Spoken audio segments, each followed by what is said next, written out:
There were always issues with getting the dishes done, and with the food tent in general. The food tent, well, really wasn't that much of a tent. We made it work, but with winter coming on, well, we had serious issues to deal with.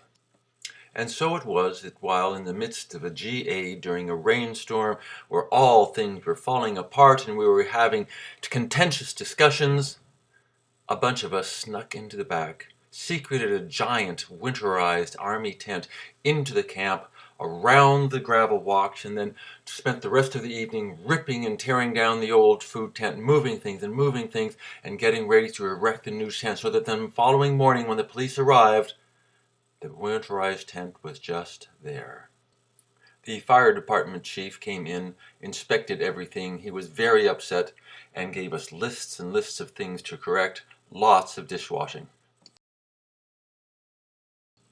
It was, I'm amused to say, while I was dishwashing that I met Andy. Andy had the solution to all of our dishwashing woes. He had built a super sink that he was going to bring in that evening.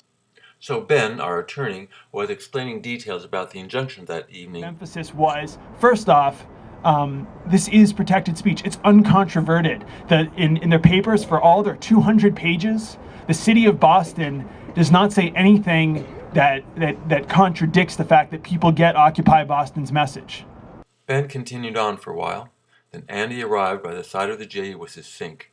He took it out of the truck, attempted to bring it in, was stopped by an officer of law, and...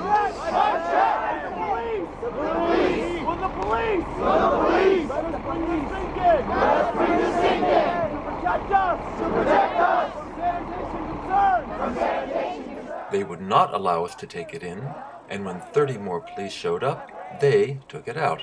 Hey! Let it out! Let it out! What is wrong?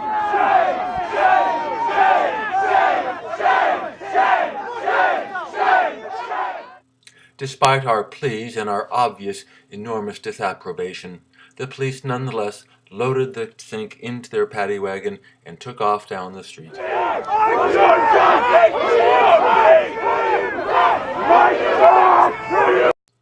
Now, if this had been a normal occupation, the story would be over. But oh no, this is Occupy Boston, and we have DA. Several members of which ran down the street, threw themselves onto the sidewalk in front of the police paddy wagon as it was trying to get away, and... You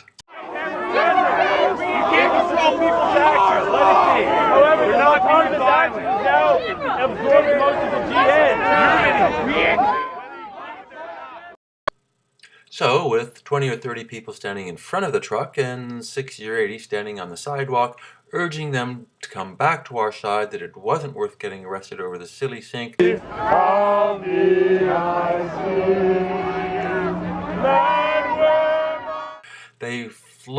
slowly came back over, and eventually we let the sink go away in peace. About a week later, Andy called me up.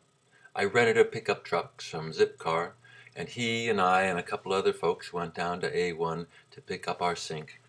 We spoke to a rather surly desk sergeant who was not amused that we were there to bail out our sink. We picked her up in solitary confinement without even a toaster oven to keep her company, put her into our prisoner transport vehicle, and took her home. Somewhere along the way, someone, I don't remember who, came up with the name Cinderella.